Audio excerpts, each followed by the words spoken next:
बिस्मिल्लाहिर्रहमानिर्रहीम। शुरू अल्लाह के नाम से जो बड़ा मेहरबान नहायत रहम वाला है। अस्सलाम वालेकुम। नमरूद की एक बेटी का नाम रहीमा था, लेकिन इसे रायबा के नाम से पुकारा जाता था। जब नमरूद ने हज़रत इब्राहीम खलीलुल्लाह अलैहिस्सलाम को आग में फेंका तो इस वक्त वो लड़की महल के ऊपर से ये मंजर देख रही थी। इसने जब हज़रत अलैहिस्सलाम को आग में नमाज अदा करते देखा और आपके इर्द गिर्द गुलाब के पौधों, पानी और दरख्तों को देखा जिन पर परिंदे चहचहा रहे थे, रायबा दिल में कहने लगी कि मेरा बाप तो कुछ नहीं है, कुदरत, इज्जत और बादशाही तो अल्लाह रब्बुल आलमीन की है जो इब्राहीम का रब है। मेरा वालिद तो झूठा और मुनकर है, आदमी को हलाक करने पर भी कादर नहीं। वो ये सोचती हुई अकेली ही अपने महल से निकली और इसके करीब आ गई। इसने बाहर से हज़रत इब्राहीम अलैहिस्सलाम को पुकारा, ए इब्राहीम, क्या आपके अलावा भी आपके रब की बारगाह में इजाज़त पा सकता है? आपने फरमाया, हाँ, वो शख्स जिसका दिल मेरे रब के लिए खालिस हो तो आग में इसका हाल भी इसी तरह होगा जिस तरह मेरा हाल है। इसने कहा कि मैं चाहती हूँ कि तुम्हारे रब से सुलह कर लूँ। आप रजी अल्लाह ताला अन्हों ने फरमाया, तो फिर आग में दाखिल हो जाओ। इसने आग में दाखिल होना चाहा तो डर गई। आप रजी अल्लाह ताला अन्हों ने फरमाया, डरो मत। इसी वक्त आपको हुक्म हुआ, ए आग, मेरी बंदी की हिफाजत कर। इसके बाद वो आग में दाखिल हो गई।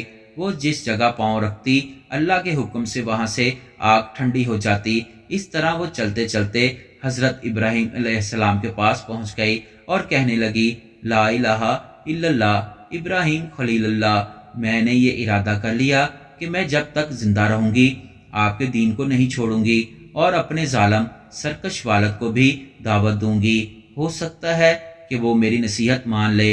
ये कहकर वो वापस आई और अपने वालिद के पास चले गई। नमरूद इस वक्त बैठा हुआ था और इसके लश्करी इसके इर्द गिर्द जमा थे। कुछ खड़े थे और कुछ बैठे थे। वो जाकर खड़ी हुई और कहने लगी, ए मेरे रब, तू कब तक झूठे दावे करता रहेगा? क्योंकि खुदाई, कुदरत और ताकत तो इस खुदा के लिए है जिसने इब्राहीम अलैहिस्सलाम के लिए आग में गुलाब के फूल, दरख्तों और पानी को पैदा कर दिया। बादशाही तो इसी की है। तेरी क्या बादशाही है?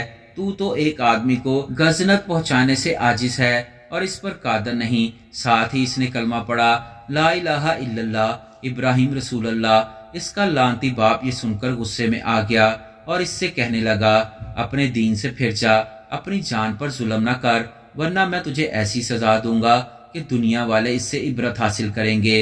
इसने कहा, मैंने हक को हरगिज ना छोड़ूंगी और ना ही अपने रब की नाफरमानी करूंगी। तू जो चाहे कर ले।